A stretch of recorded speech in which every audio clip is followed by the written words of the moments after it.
ओम पूर्णमदः पूर्णमिदं पूर्णात् पूर्णमुदच्यते पूर्णस्य पूर्णमादाय पूर्णमेवावशिष्यते। ओम शांति शांति शांति। कल इंटरनेट की उपलब्ध ठीक न होने से क्लास नहीं हो पाया। आज वो भाग दोबारा हम लोग शुरू करते हैं। बृहदारण्यक उपनिषद के पहले अध्याय के पहले खंड में दूसरा मंत्र हम लोग पढ़ रहे हैं, उसका भाष्य देख रहे हैं। और वो अश्वमेध यज्ञ करने के बदले अश्वमेध यज्ञ के रूप में हम प्रजापति को यानी पूरी दुनिया को ही सोच रहे हैं। और उस अश्व के बारे में कैसे सोचना, ये पहले मंत्र में बता दिया है। और उसके आनुषंगिक कुछ चीजें और हैं, वो इस दूसरे मंत्र में बताई जा रही हैं। और अहर्वा अश्वम पुरस्तात् महिमा अन्वजायत तस्य पूर्वे समुद्रे योनि रात्रिरेनं पश्चात् महिमा अन्वजायत तस्य अपरे समुद्रे योनि एतो वा अश्वं महिमानो अभितः संबभूवतु हयो भूत्वा देवान् वहत् वाजी गंधर्वान् अर्वा असुरान् अश्वो मनुष्यान् समुद्र एव अस्य बंधु समुद्रो योनि। अर्थ हम लोगों ने देखा था, भाष्य देख रहे हैं। अहर्वा इति सौवर्ण राजतो महिमा रूपो ग्रहो अश्वस्य अग्रता पृष्ठतश्च स्थाप्यते तद विषयमिदं दर्शनम। कि अश्वमेध यज्ञ जब किया जाता है तो अश्व के सामने एक सोने का पात्र रखते हैं और उसके पीछे एक चांदी का पात्र रखते हैं। उन दोनों का नाम महिमा होता है। उनके बारे में भी क्या दृष्टि रखनी, हमको ये बताया जा रहा है।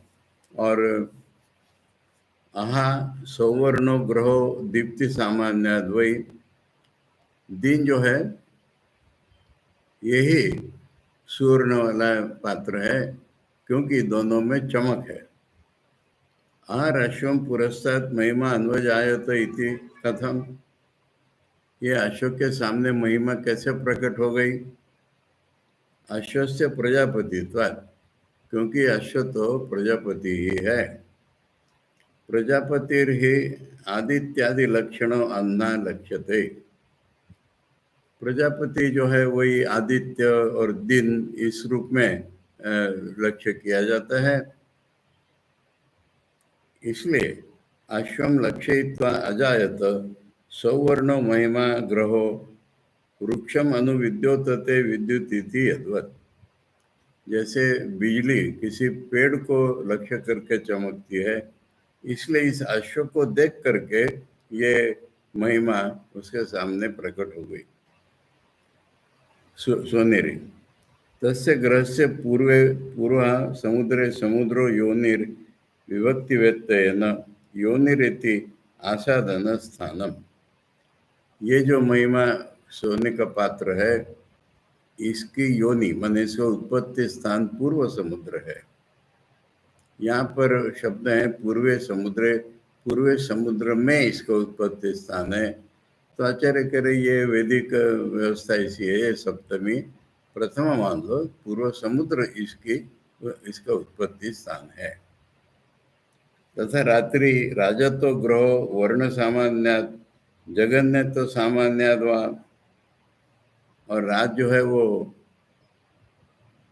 पीछे का जो महिमा पात्र, वो रात है, वो चांदी का है। तो रात भी चांद के प्रकाश से सफेद उज्जवल होती है, ऐसे ये भी है। या समझ लो कि ये दिन के पीछे रात आती है, तो ये पीछे का भाग है, इसलिए भी ये चांदी का, वो रात को चांदी का भाग कहा जा रहा है। एनम अश्वम पश्चात पृष्ठ तो महिमा अन्वजायत, ये अश्व के पीछे महिमा प्रकट हो गई। तस्य अपरे समुद्र योनि, इसको भी उसी तरह लो कि पश्चिम समुद्र है वो उसकी योनि है। पश्चिम समुद्र में उसकी योनि के बदले पश्चिम समुद्र उसका उत्पत्ति स्थान है। महिमा महत्वात्, क्योंकि उसकी बड़ाई ये दिखा रहा है, इसलिए इसका नाम महिमा पात्र है। अश्वस्य विभूति रेशा यद सौवर्णो राजतश्च ग्रह उभयता स्थाप्यते। ये तो उस अश्व की स्पेशलिटी है कि उसके सामने सोने का और चांदी का पात्र रखा जाता है, इसीलिए इसको महिमा कहा है। तो ये तो वही महिमानो महिमाख्यो ग्रहो अश्वस्य अश्वम अभिता संभवतु उक्त लक्षणों एवं संभूतो। तो ये दो पात्र उसके सामने प्रकट हो गए, दोनों तरफ महिमा नाम के। इत्थम असौ अश्व महत्वयुक्त इति पुनर्वचनम स्तुत्यर्थम। बाद में दोबारा बोला है कि अश्व की महिमा है, इसका मतलब उसकी स्तुति की जा रही, दोनों बार बोल करके। तथा च हयो भूतवा इत्यादि स्तुत्यर्थमेव, इसी तरह ये घोड़ा बन के ये भी उसकी स्तुति ही की जा रही है। हयो हिनोतेर गति कर्मणु विशिष्ट गतिरित्यर्थ। हय नाम है घोड़े का, क्योंकि वो एक विशिष्ट गति से चलता है, इसलिए उसको विशिष्ट गति वाला यानी अश्व जो है वो हय हो गया। जाति विशेष हुआ, या घोड़े के अंदर की कोई विशिष्ट जाति होगी जिसको हय कहा जा रहा है। देवान अवहत देवत्वम अगमयत प्रजापतित्वात्। अश्व प्रजापति होने के कारण वो मनुष्य को देवता रूप की प्राप्ति करा दी उसने। देवानाम वोढ़ा अभवत, या लिटरल मीनिंग अगर लो तो देवताओं का वाहन बन गया वो। ननु निंदे व वाहनत्वम, किसी का वाहन बनना तो निंदा प्रतीत हो रही है, स्तुति कैसे आप कहते हैं। नैष दोषा वाहनत्वम स्वाभाविकम अश्वस्य, घोड़े का वाहन होना तो स्वाभाविक है उसका। स्वाभाविकत्वात् उच्छ्राय प्राप्तिर देवादि संबंधो अश्वस्य इति स्तुतिरेव एषा। तो वाहन जब उसका स्वभाव है तो उसको ऊपर उठा के देवताओं का वाहन बता दिया, ये स्तुति हो गई। तथा वाजी आदयो जाति विशेषा, उसी प्रकार ये जो तीन और नाम है ये गुणों की अलग अलग जातियां हैं। वाजी भूतवा गंधर्वान अवहत इति अनुषंगा, कनेक्शन उसका ऐसा लगाओ कि वाजी होकर के उसने गंधर्वों का, यहाँ पर गंधर्वान इतना छोड़ दिया है, तो पीछे का जो है वो अवहत वो लगाओ सब जगह कि वाजी होकर के उसने गंधर्वों का वहन किया।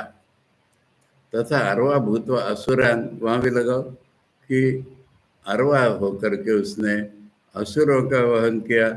अश्व भूतवा मनुष्यान, और अश्व होकर के मनुष्यों का वहन किया। समुद्र एव इति परमात्मा बंधुर बंधनम बद्धते अस्मिन इति। समुद्र जो है परमात्मा का नाम है, क्योंकि परमात्मा ही सबका मित्र होता है और परमात्मा में हम सब लोग बांधे रहते हैं, इसलिए समुद्र माने परमात्मा है जो इसका मित्र है। समुद्र योनि कारण उत्पत्ति प्रति, और समुद्र योनि माने उसकी उत्पत्ति का एक कारण है। एवं असौ शुद्ध योनि शुद्ध स्थिति रहती स्तूयते, इसलिए इसके शुद्ध स्थिति है, शुद्ध इसका उत्पत्ति स्थान है, इस तरह से अश्व की स्तुति की जा रही है। अपसु योनिर्वा अश्वा इति श्रुते है, पानी में इसकी योनि है, इसलिए वो अश्व कहा गया है। अश्व नाम जो पड़ा है वो अपसु योनि, पानी में इसकी योनि, इसलिए इसका नाम अश्व पड़ा है, ये श्रुति में कहा गया है। प्रसिद्ध है वो समुद्र योनि, या लोगों में प्रसिद्ध ही है कि अश्व जो वो समुद्र से आता है। मैंने आपको 2-3 बार बताया है कि हमारे देश में घोड़े सारे अरब कंट्री से आते थे, इसलिए वो समुद्र से आते थे हमारे लिए, और इसलिए अश्व को सैंधव भी कहते हैं। यहाँ पर हमारा ये पहले ब्राह्मण का दूसरा मंत्र, अर्थात पहला ब्राह्मण खत्म हो गया कि अश्व और उसके आसपास की चीजों की हम दृष्टि पूरी दुनिया के उसमें रख रहे हैं। इसका फल पहले ही बता दिया था कि अश्वमेध यज्ञ करके जो फल मिलता है वो केवल मानसिक रूप में इसकी उपासना इस तरह से करने से भी फल मिलता है। अब ये सवाल ये है कि ये जो फल मिलता है ये पूर्णत्व प्राप्ति नहीं है। प्रजापति भी हम हो गए, हिरण्यगर्भ भी हम हो गए, तो पूर्णत्व प्राप्ति नहीं है ये, जब तक कि निर्विकल्प समाधि के द्वारा इसके पार नहीं निकल जाते। इसलिए अब उसमें क्या दोष रह गया इसका वर्णन दूसरे ब्राह्मण में हो रहा है।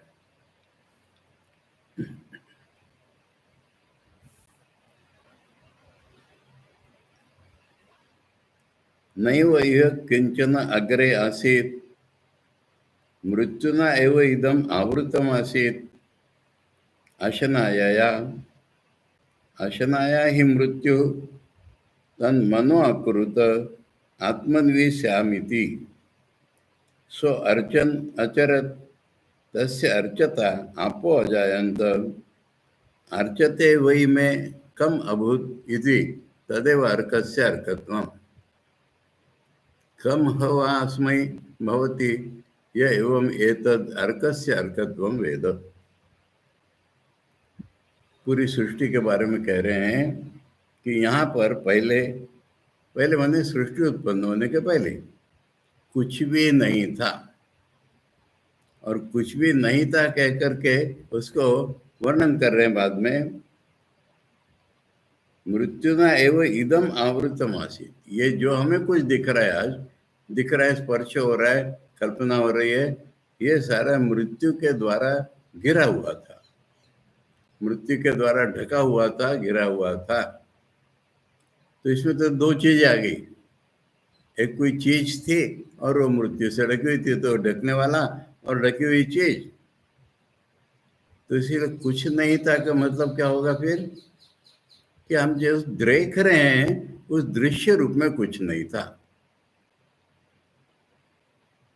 अशनाया, मृत्यु ने घिरा हुआ था, कहा, फिर कह रहे भूख द्वारा घिरा हुआ था, भूख द्वारा आवृत था। अशनाया ही मृत्यु, क्योंकि ही माने क्योंकि भूख ही तो मृत्यु है, भूख ही तो हमारी अपूर्णता है। ये भूख खाली हमारे मुंह को नहीं लगती, हमारे प्राणों को नहीं होती, ये भूख हमारे 19 इंद्रियों को होती है। पांचों ज्ञानेन्द्रियां, पांचों कर्मेंद्रियां, पांचों प्राण की वृत्तियां और अंतःकरण की 4 वृत्तियां, इनको जब तक हम कुछ न कुछ देते नहीं रहते तब तक समाधान नहीं होता हमारा। इसलिए ये भूख द्वारा ग्रसित है। वैश्वानर या हिरण्यगर्भ भी हुआ, कॉस्मिक हो गया वो समष्टि रूप में, परंतु उसको भी ये 19 प्रकार के मुंह में अन्न डालना पड़ता है, उसको भूख है। इसलिए वही डेथ है, इसकी मृत्यु है, वो सीमा है, मर्यादा है, इसलिए गिरा हुआ है। तन मनो आकुरुत आत्मनिवेश्यामिति, उसने मन में लाया, अभी मन ही नहीं है उसके पास, मन ही नहीं है, पर कह रहे उसने मन में लाया कि मैं आत्मवान हो, यानी मेरा एक मन बने, मेरा कोई एक रूप बने, मेरे में कुछ एक मैंपन आ जाए। उसने सोचा कि मेरे में कुछ एक शरीर, मन माने सूक्ष्म है ना ये सारा, अभी शरीर में स्थूल शरीर नहीं होगा इसका, परंतु मेरे में एक मन आ जाए, मैं आत्मावान हूं, माने मेरे में कुछ एक अस्तित्व की पहचान हो जाए, ऐसा उसने सोचा। तो इसका अधिक वर्णन नासदीय सूक्त में मेरे से सवाल पूछा है ऋषिकेश में हमारे उस समय के विवेक आश्रम के स्वामी जी ने, कि जब मन ही नहीं था तो इच्छा कैसे हुई। हम सब जगह देखते हैं कि ब्रह्म की इच्छा हुई, तो मन ही नहीं था तो इच्छा कैसे हुई। इसका जवाब नासदीय सूक्त में दिया हुआ है स्पष्ट रूप में। पहले इच्छा हुई, वो इच्छा ही तो मन का रूप थी पहला, इच्छा हुई वही तो मन हो गया उसका। इच्छा से कई प्रकार की इच्छाओं से गठित, तो यही तो हमारा मन है। तो ये जवाब है कि इच्छा हुई, वो मन का पहला रूप थी। तो ये इच्छा हुई उसकी। इच्छा क्या हुई? मेरा मन हो, मुझे कुछ व्यक्तित्व मिले, यही तो इच्छा हुई। अब यही इच्छा उसके मन में परिणत हो जाएगी। अब उसने क्या किया है? इच्छा हुई तो उसने पूजा की। अब किसकी पूजा? कोई था नहीं तब। अपनी पूजा की, अपने स्वरूप की पूजा की। उसके मन में जो भी भगवान नाम की चीज होगी, परमेश्वर, उनकी पूजा की। और उनके पूजा करने में उसके पानी निकल आया। अब पानी का दूसरा नाम आपो अजायंत, और पानी के दूसरा नाम क है। क माने पानी।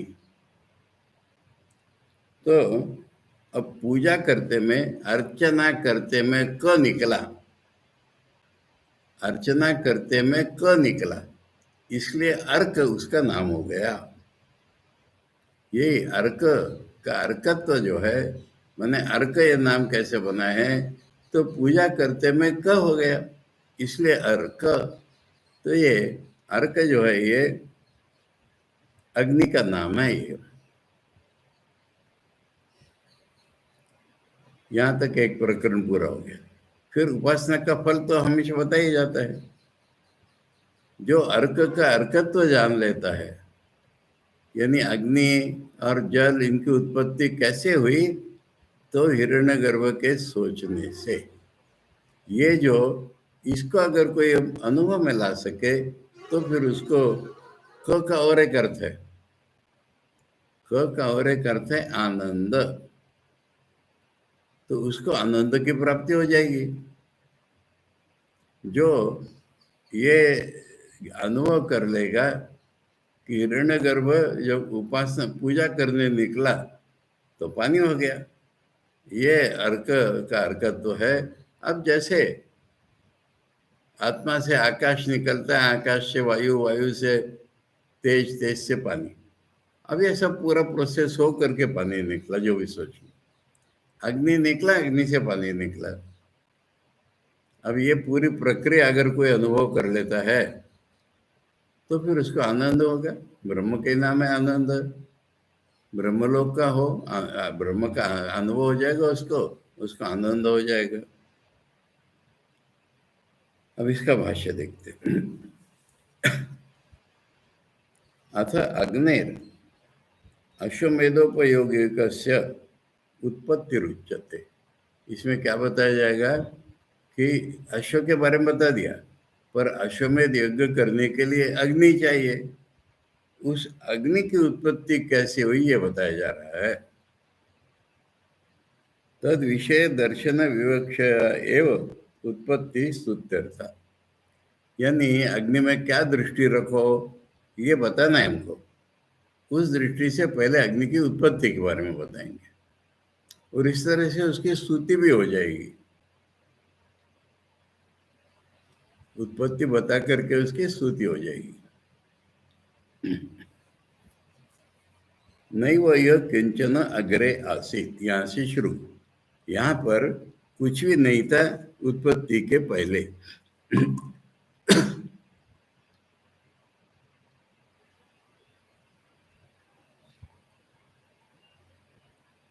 यह संसार मंडल है, इस पूरी दुनिया में किंचन, किंचिदपि, जरा भी, कुछ भी नाम रूप प्रविभक्त विशेषण नहीं आसित।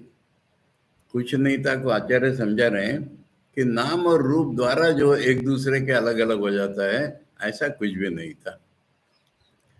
कुछ भी नहीं था माने अगर शून्य होगा तो शून्य से कुछ निकल नहीं सकता। बिग बैंग, फिग बैंग कुछ नहीं हो सकता।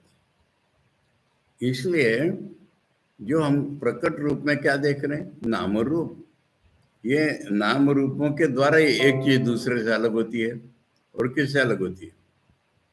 कोई भी चीज दूसरे चीज से नाम और रूप के द्वारा अलग होती है। तो ये ऐसा अलग अलग कुछ नहीं था। नाम रूप प्रविभक्त विशेषम नैव आसीत, न बभूव, नहीं था। अग्रे प्राग उत्पत्तिर मन आदि, मन तो अभी उत्पन्न नहीं हुआ है, इसलिए मन आदि की उत्पत्ति के पहले, मन आदि की उत्पत्ति के पहले जब केवल एकमेव हिरण्यगर्भ ही था, एकमेव आत्मा ही थी, तो फिर ये सब व्यक्त रूप में कुछ भी नहीं था, मन ही नहीं था। मन तो पहला व्यक्त रूप है, वो भी नहीं था।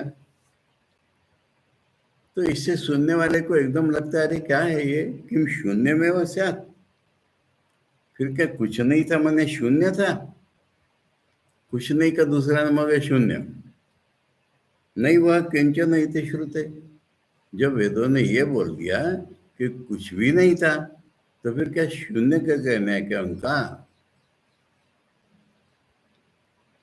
न कार्यम कारणम व आसीत, एक तो ये दुनिया देखते हैं कार्य, और इसका कुछ एक कारण होता है, तो क्या कार्य भी नहीं था, कारण भी नहीं था क्या? क्योंकि श्रुति ने बोल दिया कुछ भी नहीं था। उत्पत्तेश, और श्रुति कह रही इसके बाद वो उत्पन्न हुआ, तो उत्पन्न हुआ कह रही तो इसके पहले नहीं था, तभी तो उत्पन्न हुआ कहते हैं। उत्पद्यते ही घटा, अतः प्राग उत्पत्तिर घटस्य नास्तित्वम। उदाहरण के लिए आसानी से समझने के लिए हमेशा का कॉमन एक ऑब्जेक्ट सामने लो, बात कह रहे हैं पूरी दुनिया की, पर पूरी दुनिया की उत्पत्ति समझने के लिए हमारा जो एक कॉमन सबके लिए आसानी से उपलब्ध है वो है घड़ा। तो उत्पत्ति घड़े की होती है, पहले नहीं था घड़ा, फिर उत्पन्न हो जाता है। तो उत्पत्ति के पहले तो घड़ा था ही नहीं।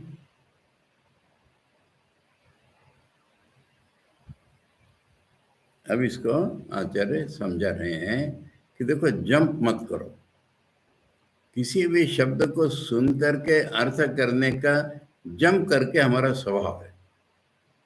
इसको पतंजलि ने कहा है, हमारा ने सबका नहीं है, इसी को पतंजलि ने कहा ये तो शब्द मात्र की ध्वनि से उत्पन्न होने वाला मीनिंग है कि नहीं आपने देखा ही नहीं।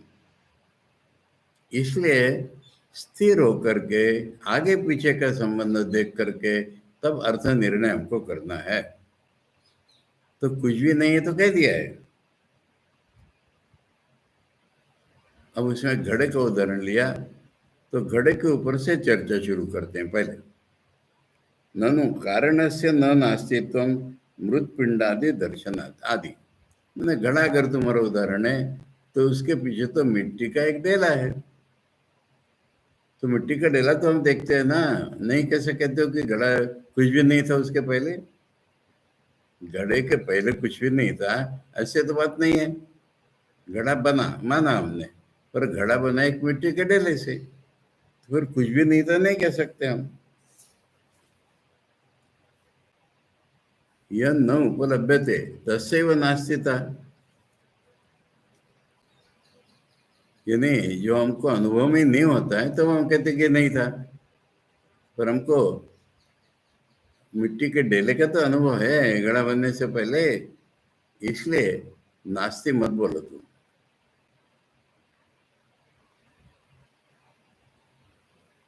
फिर एक कभी कभी क्या होता है कि फाइनली हमको वो चीज मान्य नहीं होती, परंतु तर्क करने के लिए एक घड़ी के लिए हम उसको मान लेते हैं आधे भाग को। अस्तु कार्यस्य न तो कारणस्य उपलब्ध मानवत्वा, मैंने घड़ा पहले नहीं दिख रहा था हमको, तो घड़ा पहले नहीं दिख रहा था इसलिए कार्य नहीं था ऐसा मान लो, बाद में बताएं कार्य भी था, परंतु ये मान लो तर्क के लिए, तर्क के लिए मान लो कि कार्य नहीं था, पर कारण तो नहीं था नहीं कह सकते हो, कुछ भी नहीं था तो नहीं कह सकते हो, मिट्टी का डेला तो था।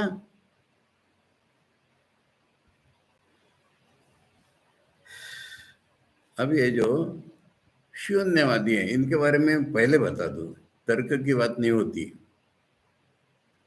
शून्यवाद आदमी के मन में आता क्यों है, ये अगर हमने मानसिक रूप में जान लिया, मनोवैज्ञानिक रूप में जान लिया, तब तर्क करना सरल हो जाएगा।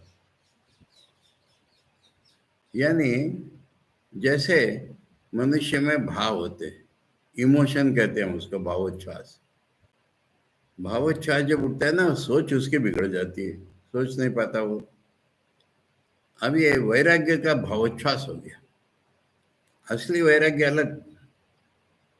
असली वैराग्य तो अनुराग से जुड़ा हुआ है।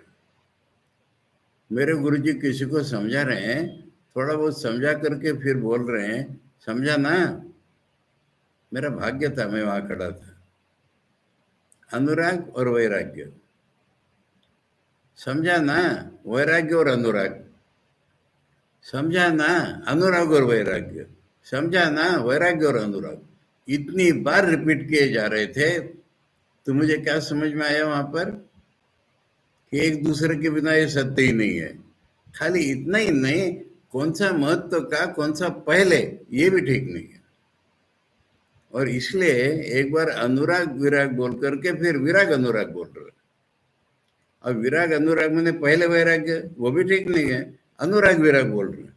ऐसे बार बार उल्टाते जा रहे हैं, जिससे ये धारणा हो जाएगी कि एक दूसरे एक साथ ही उत्पन्न होते हैं, और एक साथ उत्पन्न होने पर ये सही होते हैं। तो इसलिए यहां पर कह रहे हैं कि अब ये अगर एक साथ नहीं रहे, एक इमोशन से, देखो इमोशन के दो रूप। भगवान से हमारा बड़ा प्यार है और वैराग्य बिल्कुल नहीं है, फिर क्या प्यार हो जाता है वो?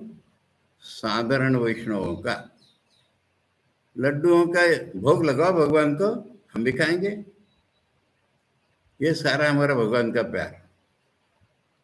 यहां तक कि पुष्टि संप्रदाय जो वल्लभाचार्य नाम के प्रसिद्ध है, छोड़ो मैं उसकी बात ही नहीं करता। गुजरात में आज भी कुछ सालों पहले तक भी छुपे छुपे चलता था ये। खैर गंदी बातें आ रही है। माने विवाह जो है वो पुरुष के लिए भोग की सामग्री, ये पहली कल्पना हुई। और भोग करने के पहले उसको पवित्र कर लो। पवित्र कैसे कर लो? पत्नी जो होने वाली मैंने शादी हो गई, अभी तुम्हारे घर में रहने नहीं आएगी, पहले उसको गुरु के घर में रख दो, और 3 दिन छोड़ो, गुरु उसका भोग करेंगे तब वो तुम्हारे पास आएगी। तो ये सारे का अर्थ ये हो रहा है कि भोग अच्छा नहीं है, भगवान के नाम से भोग करो, फिर अच्छा हो जाता है। मेरे एक शिक्षक मुझे बताते थे, शिवदत्तानंद जी, कि जैसे कल का भात बासी रोटी कल की बची हुई है, तो बासा खाना ठीक नहीं होता, तो उसको थोड़ी सी फोड़नी हुई तो बघार दे दो, फिर खा लो, फिर हो गया ठीक। इसी तरह से ये भोग के बारे में मैं क्या बता रहा हूँ, ये अनुराग का इमोशन। अब इसके ठीक अपोजिट चलो, अपोजिट चलो वैराग्य का इमोशन। कुछ नहीं माने कुछ नहीं, कुछ नहीं माने कुछ नहीं, कुछ नहीं माने भगवान भी नहीं, कुछ नहीं माने शून्य, ये दुनिया थी नहीं, अभी भी नहीं है। थी नहीं तो फिर अभी कैसे आएगी, हम सवाल पूछेंगे, तो अभी भी नहीं है। अभी दिख रही तो कारण होना चाहिए, इसके बदले में हुआ कि जब था ही नहीं कुछ, तो अभी भी नहीं है। ये शून्यवाद की उत्पत्ति है। शून्यवाद की उत्पत्ति माने वैराग्य का इमोशन, भावोच्छ्वास, जिसमें तर्क को स्थान नहीं है। अब आचार्य उसको पकड़ करके तर्क के द्वारा उसको ग्रहण करा दें कि ऐसा नहीं होता, ऐसा नहीं होता, ऐसा नहीं होता। और मूल में जो ये मेरे गुरुजी से जो सुना उस दिन, अनुराग वैराग्य ये अविभाज्य जोड़ी है, एक के बिना दूसरे में कोई अर्थ नहीं है। वैराग्य हो गया, फटे कपड़े पहन लिए, घर के बाहर निकल गया, वैगबॉन्ड हो गया, ये कोई वैराग्य होता है? भगवान के प्रति आकर्षण से घर छोड़ देता है तो उसका नाम वैराग्य है। और जैसे मैंने कहा, भगवान के प्रति बड़ा आकर्षण है इसको, घंटे घंटे कीर्तन में कथा में लगा रहता है। वहां ऋषिकेश में हमारे कुटिया के सामने एक थे सज्जन, और सारी रात राधे राधे जय राधे करेंगे, फिर भोर में शराब पी करके लेटे रहेंगे। हो गया राधा। ये भी धर्म नहीं है, वो भी धर्म नहीं है। इसलिए ये शून्यवाद संयुक्तिक नहीं, संयुक्तिक होगी कहां से? वो इमोशन का स्वभाव ऐसा है कि वो युक्ति को चलने नहीं देते। तो इसलिए ये मान लिया कि कार्य नहीं है, पर कारण तो दिख रहा है हमको। अब ये शून्यवादी बोलेगा न, प्राग उत्पत्ति सर्व अनुपलम्ब। उत्पत्ति शब्द को पकड़ा उसने कि घड़ा जब वही नहीं था तो कुछ भी नहीं था, हमें नहीं अनुभव होता किसी का। अरे गहने का अनुभव कैसे नहीं होता? मिट्टी का डेला नहीं था तो बोले डेले से घड़ा नहीं बनता, कभी डेला टूट जाता है तब घड़ा बनता है। बीज से पेड़ होता है हम कहते हैं, शून्यवादी कहेंगे ना ना ना ना, बीज से पेड़ किसी ने नहीं देखा। बीज सड़ जाता है तब पेड़ उत्पन्न होता है। अब उनको बोलो कि अगर अभाव से उत्पन्न होता है तो एक पत्थर सड़ जाने से पेड़ क्यों नहीं उत्पन्न होता? कुछ भी चीज से पेड़ क्यों नहीं निकलता? खैर वो तर्क हो गया ना, तर्क तो मानने ही नहीं है। तो इसलिए कह रहा है कि उत्पत्ति के पहले तो हमें कुछ अनुभव नहीं होता। अनुपलब्धिश्च अनुपलब्धिश्च चेत अभाव हेतु, और न उपलब्ध न होना ही तो अभाव का कारण है। सर्वस्य जगत प्राग उत्पत्तिर न कारणम कार्यम उपलब्ध। सारी दुनिया की उत्पत्ति के पहले तो कोई कारण भी नहीं था, कार्य भी नहीं था। तस्मात् सर्वस्य एव अभाव वस्तु। इसलिए ऐसा क्यों नहीं मानते कि कुछ भी नहीं था, न कार्य था न कारण था। अब ये हुआ कि हमने पहली लाइन पढ़ के अर्थ कर लिया। पहली लाइन पढ़ के हमारा वैराग्य उछल गया और उसने ये अंत कर लिया। अब आचार्य कहेंगे पहली बात तो ये कह रहे, अगला सेंटेंस तो पढ़ो कम से कम। न मृत्युना एव इदम आवृतमासीत इति श्रुते है। अगर वेदों को मान रहे हो तुम, वेद कह रहे हैं ये तुम दुहाई दे रहे हो कि कुछ भी नहीं था, उसके बाद तर्क लगा रहे हो तुम, तो फिर ये देखो ना कि वेदों में अगला वाक्य क्या है कि यह माने जो है कुछ हो, मृत्यु के द्वारा घिरा हुआ था, ढका हुआ था। ढका हुआ था तो दिख नहीं रहा था। यदि किंचित अपि नासीद, अगर कुछ भी नहीं होता, ये न अव्रियते यथा यश्च अव्रियते तदा न अवक्षत। फिर किसी ने घेरा और किसी चीज को घेरा, किसी ने ढका किसी चीज को ढका, ये दोनों बातें नहीं होती। मृत्युना एव इदम आवृतम इति, बोला तो है कि मृत्यु के द्वारा ये ढका हुआ था। नहीं भवती गगन कुसुम छन्नो वंद्या पुत्र इति। अब नहीं था के उदाहरण माने शब्द मात्र। वंद्या का पुत्र होता ही नहीं है और आकाश में फूल होता ही नहीं है। अगर कहो कि वंद्या पुत्र आकाश फूल के द्वारा ढका हुआ था, ऐसा तो नहीं कहा है ना, ये मृत्यु के द्वारा ढका हुआ था। कहा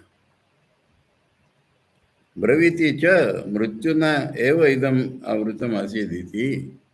कहा तो है कि यह सारा जो दिख रहा हमको मृत्यु के द्वारा ही ढका हुआ था। तस्मात् येन आवृतम कारणेन यच्च आवृतम कार्यम प्राग उत्पत्ति तद उभयमासीत। अभी कहा था कि मान लो कार्य नहीं था, यहाँ पर अभी दोनों एक साथ ही बता रहे हैं। चर्चा में फिर कारण की चर्चा ज्यादा करेंगे कि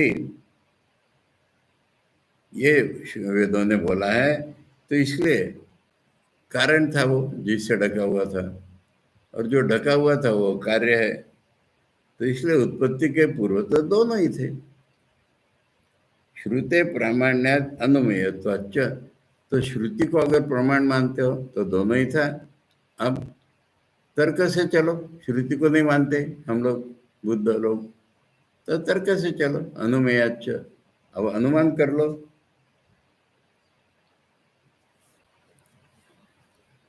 अनुमीयते च प्राग उत्पत्ति कार्य कारणयोर अस्तित्वम। अगर तर्क से चलना है तो उत्पत्ति के पहले कार्य और कारण दोनों थे मानना पड़ेगा। कैसे? कार्य से सतो जायमानस्य कारणे सति उत्पत्ति दर्शनात् असति च अदर्शनात्। मैंने कार्य अगर सत्य है, हमको दिख रहा है इसलिए सत्य है। बोला था ना कि अनुपलब्धि अभाव का कारण है, तो उपलब्धि अभाव का कारण है, हमको दिख रहा है कार्य। अब ये उत्पन्न होना है तो कोई कारण होने से कार्य उत्पन्न होगा ना। अगर कोई कारण नहीं है तो कार्य उत्पन्न कैसे होगा? कार्य हमको रियल दिख रहा है, दिख रहा है तो है। अब इसकी उत्पत्ति कारण से है, तो कारण भी कुछ होना चाहिए ना, तभी उत्पत्ति होगी इसकी। नहीं होगा तो नहीं उत्पत्ति होगी। जगतो अपि प्राग उत्पत्ति कारण अस्तित्व अनुमीयते घटादि कारण अस्तित्ववत्। तो इसलिए जगत दुनिया का भी उत्पत्ति के पहले कोई कारण था, जैसे घड़े की उत्पत्ति के पहले मिट्टी का ढेला था।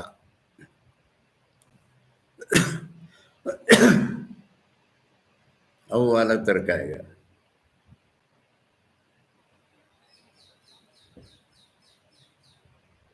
देखो और एक चीज बता दूं, मैंने ये बताया कि ये वैराग्य का इमोशन है, उससे हमारा नुकसान क्या है कि हमें जीवन जीने के लिए कोई श्रद्धा स्थान ही नहीं रहा। वेदों को अगर हमने हटा दिया तो हमारे जीवन का स्थान क्या रहा? एकदम निर्गुण परमात्मा बुद्धदेव ने अनुभव कर लिया होगा, हमें कैसे होगा? इसलिए बुद्धदेव ने तो कह दिया था कि आत्मा के बारे में मुझसे पूछो मत, काम करो, दुनिया का दुख देखो और दूर करो। यानी कभी मत पूछो ऐसा अर्थ नहीं हो रहा है उसका। दुनिया में दुख देखो, उसको दूर करो, तब तुम्हें आत्मा के बारे में जानने में पात्रता होगी। भगवान बुद्ध को क्या हुआ था? जब उन्होंने ब्रह्म को जाना, आनंद से पागल होकर के, बेहोश होकर के 7 दिन वहां घूमे थे। उसके बाद सोचा उन्होंने कि क्या मैंने देखा, क्या फिलोसफी बनाऊं इसकी। तो इसलिए पहले कह दिया पर आनंद तो होगा ही उसका। तो घटादि कारण से अपनी असत्यमेव अनुपम हृदय मृतपिंडादिकम घटादि अनुत्पत्ति रीति चेत। इसलिए मृतपिंड तुम लाए थे कि घड़े मिट्टी का पिंड देखा था हमने।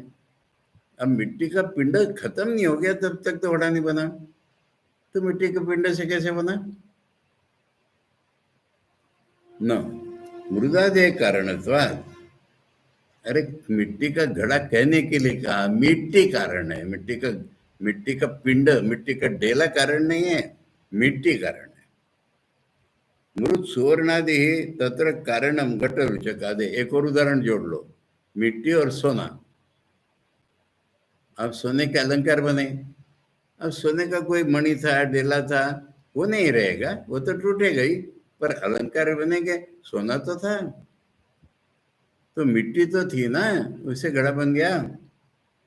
घट रुचकादे माने अलंकार।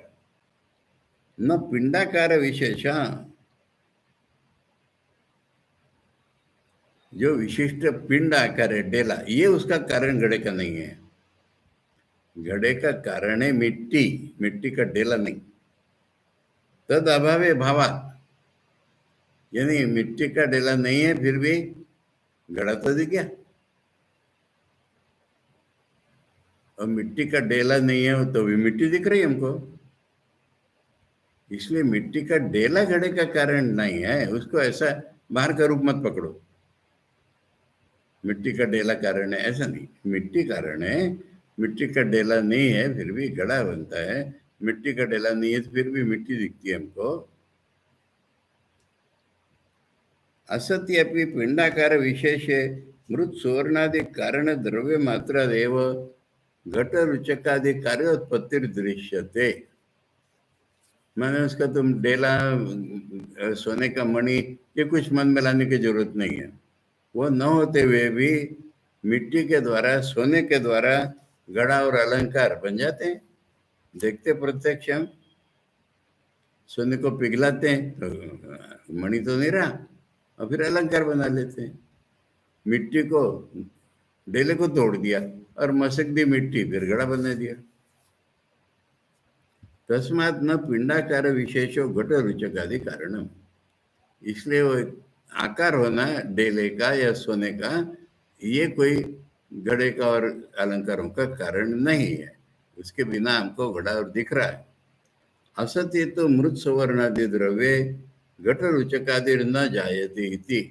अगर मिट्टी ही न हो तो घड़ा नहीं बनेगा, अगर सोना ही नहीं हो तो अलंकार नहीं बनेंगे।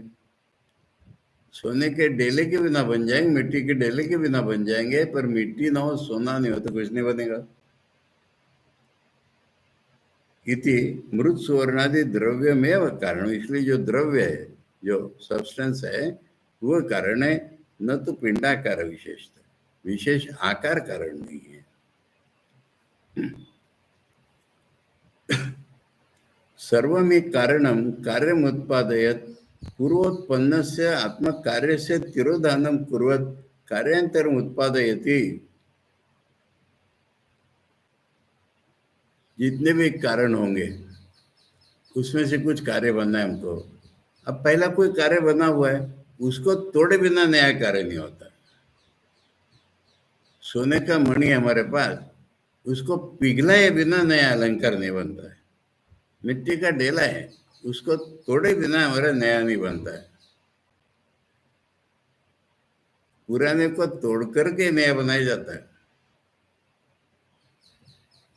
एकस्मिन कारणे युगपद अनेक कार्य विरोधात, क्योंकि कारण एक ही मिट्टी।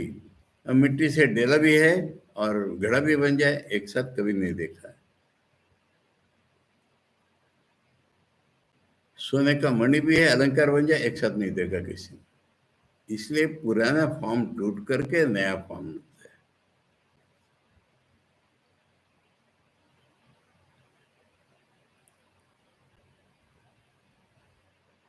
न च पूर्व कार्योपमर्दे कारणस्य स्वात्मोपमर्दो भवति।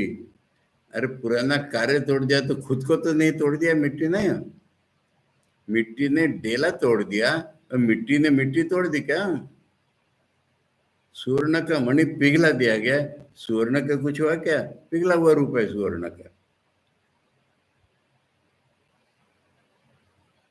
तस्मात् पिंडादि उपमर्दे कार्योत्पत्ति दर्शनम अहेतु प्राग उत्पत्ति कारण असत्य। इसलिए उत्पत्ति के पहले कारण नहीं था, ये बिल्कुल ठीक नहीं हो रहा है। जो पुराना कार्य था वो खत्म हो गया, कारण नहीं था ऐसा नहीं हुआ।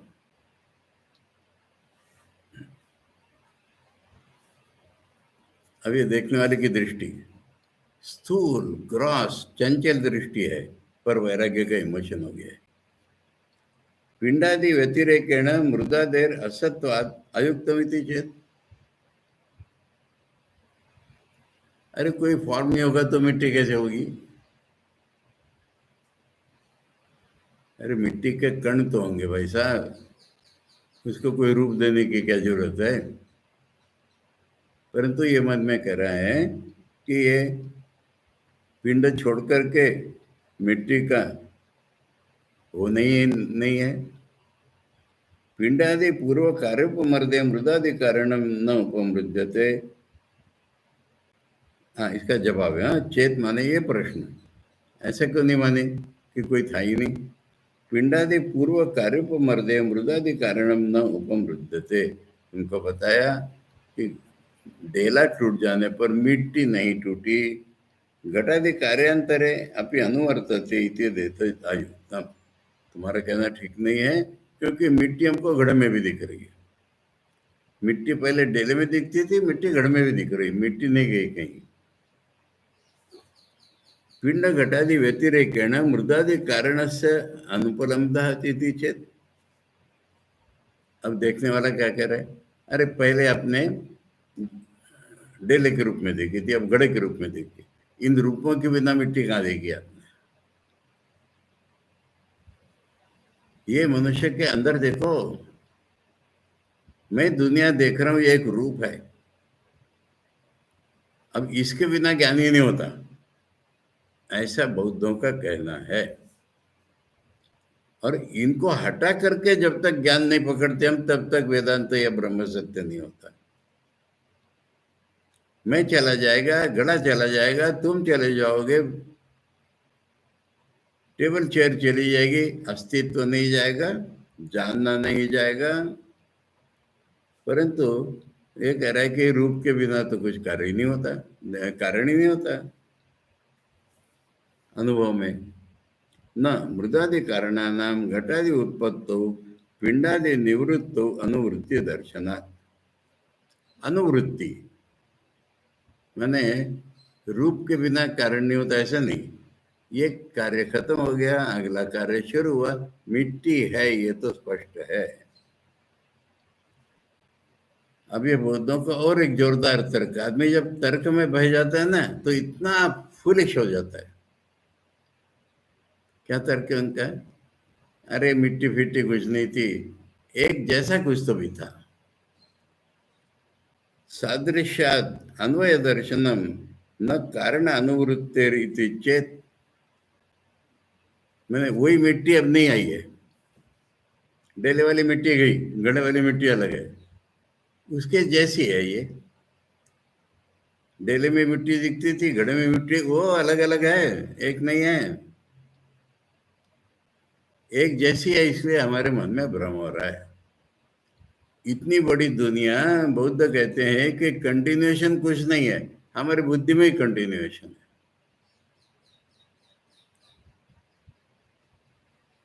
Everything is changing continuously.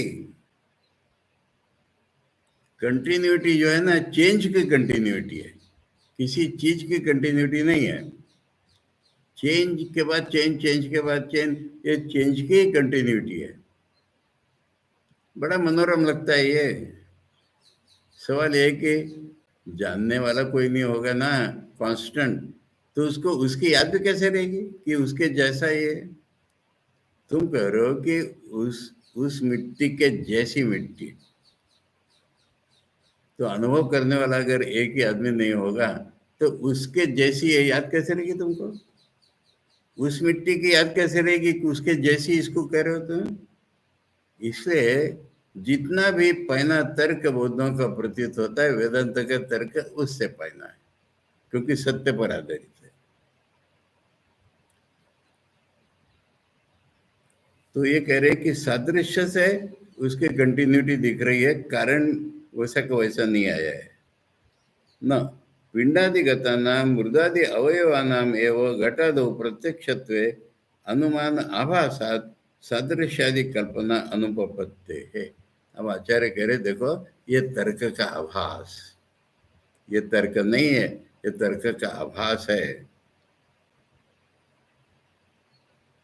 मिट्टी के जो कण है ना, वही तो वही है ना, इसलिए उसके जैसी ये मिट्टी, ये तो तुम कहाँ से ले आए अनुमान? ये तो एक आभास उत्पन्न कर दिया तुमने। प्रत्यक्ष तो ये है कि मिट्टी के जो कण थे वही यहाँ पर है। ये कल्पना है, आभास की कल्पना है, बिल्कुल लॉजिकल नहीं है। न च प्रत्यक्ष अनुमानयोर विरुद्ध अव्यभिचारिता। इसका जो अनुवाद है वो जरा हिंदी में गीता परिषद में ठीक नहीं है, इसको सीधे शब्दों में समझ लो कि अनुमान प्रत्यक्ष के अगेंस्ट नहीं जा सकता। प्रत्यक्ष पर ही तो अनुमान डिपेंडेंट है, उसका नाम है अनुमान। मैंने हमने पहाड़ी पर धुआं देखा, उसके पीछे हमने अनुमान किया कि वहां अग्नि भी होगा, बिना प्रत्यक्ष के तो होगा ही नहीं। और प्रत्यक्ष कोई काटने वाला तुम्हारा अनुभव तर्क होगा? धुआं ही नहीं है पहाड़ी पर कहोगे तो इसलिए प्रत्यक्ष का विरुद्ध नहीं होता अनुमान, उसकी अव्यभिचारिता नहीं होती। माने अनुमान के कोई कोई स्थायीपना है कि नहीं, तर्क को कोई आधार है कि नहीं, कोई नहीं रहेगा और प्रत्यक्ष के विरुद्ध हो जाएगा। तो प्रत्यक्ष के विरुद्ध होने से तर्क कोई रह ही नहीं जाएगा। प्रत्यक्ष पूर्वकत्वाद अनुमानस्य, प्रत्यक्ष के बाद ही तो अनुमान आता है। सर्वत्र एवं अनाश्वास प्रसंग, अगर प्रत्यक्ष को छोड़ के तुम अनुमान लगाओगे ना, तो किसी में किसी का विश्वास नहीं रहेगा, सब हवा में उड़ने वाला अनुमान हो जाएगा। ये भारत की तर्क पद्धति की विशेषता है। हाइपोथेसिस हाइपोथेसिस नहीं चलता, जैसे साइंस वाले करते, फैक्ट के बिना कोई अनुमान नहीं मानते। यदि च क्षणिकं सर्वं तदेव इदमिति गम्यमानं तद्बुद्धेरपि अन्य अन्य तद्बुद्धेरपेक्षत्वे तस्यापि अन्य तद्बुद्धेरपेक्षत्वम् इति अनवस्थायां तत्सदृशम् इदम् इति अस्यापि बुद्धेर्मृषात्वात् सर्वत्र अनाश्वासता एव। अगर सब कुछ क्षणिक है तुम कह रहे हो, तो वही ये है ऐसा हमको लग रहा है। अब ये जो हमारी बुद्धि है ऐसा लग रहा है, वो ये है। अब इसका आधार क्या है? इसका आधार तुम करो सादृश्य। अरे सादृश्य के लिए तो कॉन्स्टेंसी चाहिए, तो फिर इसका आधार और कोई तर्क लगाओ, फिर उसका आधार और कोई तर्क लगाओ। तो इसको अनवस्था प्रसंग कहते हैं, इन्फिनिट रिग्रेस। जब तर्क के लिए हमारे पास आधार ही नहीं है, तो बिना आधार के एक तर्क लाओ, उसके लिए और एक तर्क लाओ, उसके लिए और एक तर्क लाओ, ये इन्फिनिट रिग्रेस हो जाएगी। इसलिए उसके जैसा ये तुम्हारी बुद्धि कहाँ से आई? ये भी झूठ है। फिर उसके जैसा ये कंटिन्यूटी माने बिना उसके जैसा कहाँ से आया? तो वो भी झूठ है। फिर कहीं भी कुछ रह ही नहीं गया, आधार ही नहीं रह गया अनुमान करने को। तद इदम बुद्धयोरपि कर्तृ अभावे संबंध अनुपपत्ति। अभी असल बात बता रहे हैं। असल बात मैंने अनुभव करने वाला कोई है कि नहीं? नहीं तो सादृश्य भी कहाँ से आएगा, सेम कहाँ से आएगा? वही मिट्टी हमने देखी, हम तो वही थे ना। उसके जैसी मिट्टी हमने देखी, वो हम भी तो वही थे ना। अगर ये दोनों में मैं नहीं मानते हो, तो फिर न सादृश्य है न कंटिन्यूटी है, कुछ भी नहीं।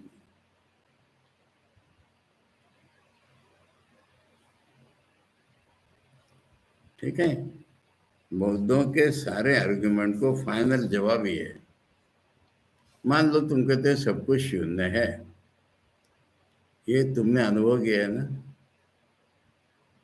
हाँ, सब कुछ शून्य है माने तुम भी शून्य हो क्या? तुम शून्य हो तो फिर खड़ा कैसे हुआ तर्क तुम्हारा? तुम अगर शून्य हो तो तर्क कौन रहा है? तर्क को प्रतिष्ठा क्या हुई तुम्हारी? और तुम अगर हो तो सब कुछ शून्य नहीं हुआ। इसलिए एक ही जवाब होता है कि सब कुछ शून्य का अनुभव करने वाले को तुम नहीं हटा सकते कभी, और वही ब्रह्म है।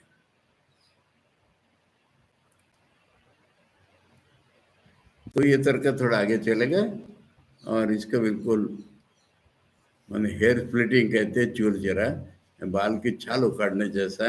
आचार्य इसको छोड़ेंगे नहीं, क्योंकि ये डेंजरस है। शून्यवाद में हमारे जीवन में कोई स्थिरता, कोई आधार, कुछ नहीं रह जाता है, उछृंखल हो जाता है आदमी। इसलिए शून्यवाद को टिकने नहीं देना है। अब इसमें दूसरे एक मजा मैं बता दूं, पर शून्यवाद ऐसा कोई वाद नहीं था। आचार्य के जमाने में क्या हुआ, इनके पहले कुमारिल भट्ट हुआ ना, इतिहास मैंने कई बार बताया आप लोगों को। कुमारिल भट्ट ने बौद्धों को डिबेट में पराजित करके भारत से लॉक स्टॉक बैरल एक भी बुद्ध नहीं बचा, बुद्धिज्म की पुस्तक नहीं बची। 1950 में भारत सरकार और बिहार सरकार की कोशिश से, यानी भगवान बुद्ध को जब 2500 साल पूरे हो गए तब इनकी पुस्तकों का उद्धार किया गया। चाइना, जापान, तिब्बत, संस्कृत छोड़ के पाली प्राकृत में पुनरुद्धार करके संस्कृत रूपांतर किया गया,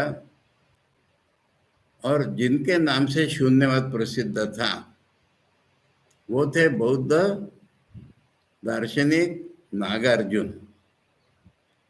और नागार्जुन के पुस्तक का नाम है माध्यमक कारिका, वो उपलब्ध हुई। और माध्यमक कारिका में नागार्जुन कह रहे हैं, द्वे सत्य समुपाश्रित्य बुद्धा नाम धर्मदेशना लोक संवृत्ति सत्यम च परमार्थता। भगवान बुद्ध का उपदेश अगर समझना हो तो ये समझ लो कि दो अलग अलग प्रकार की सत्य धारणाओं से उनका उपदेश बना है। जैसे शंकराचार्य इत्यादि को व्यावहारिक सत्य और पारमार्थिक सत्य कहते हैं ना, ऐसी ही बात है ये। हमारे मन में जो असत्य वो सत्य नहीं है, इसलिए शून्य कहा जा रहा है। पारमार्थिक दृष्टि से कभी शून्य नहीं कहा। ये नागार्जुन ने पहले ही स्पष्ट कर दिया।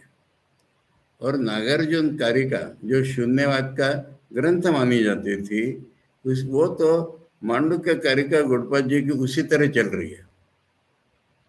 इसलिए शून्यवाद ऐसा पर लोगों के मन में रहता है और वो डेंजरस रहता है, इसलिए आचार्य इसको काट रहे हैं।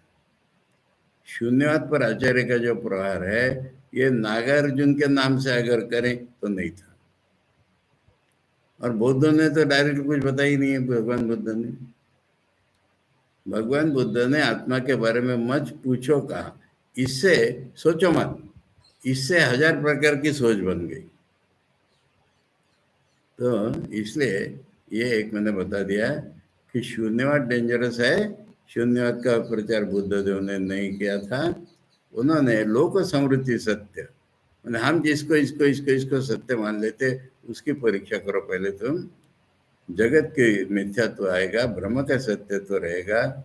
इसलिए ये अब आचार्य ने यहाँ पर शून्यवाद के पीछे पड़ करके उसकी धज्जियां उखेड़ दी और कहा कि कारण भी सत्य, कार्य भी सत्य। अभी ये कार्य भी सत्य इत्यादि कल हम ये लोग इसके आगे चलेंगे। ओम पूर्णमदः पूर्णमिदं पूर्णात् पूर्णमुदच्यते पूर्णस्य पूर्णमादाय पूर्णमेवावशिष्यते। ओम शांति शांति शांति। हरि ओम तत्सत्। श्री रामकृष्णार्पणमस्तु।